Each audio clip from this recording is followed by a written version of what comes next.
ও ভাই কিভাবে বললে বুঝবা, কিভাবে বললে বুঝবা, কিভাবে বললে গুনাহ ছাড়বা, বলো বলো।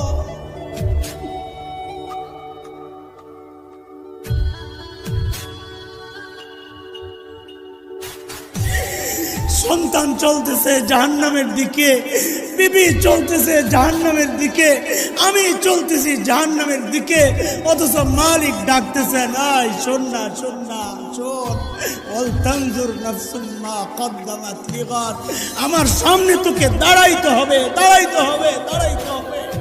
কি নিয়ে আসবি এখন থেকে চিন্তা কর, কি নিয়ে আসবি, কি আছে বুঝি বলেন? আমার তো নাই কিচ্ছু, আপনাদের হালত কি বলে?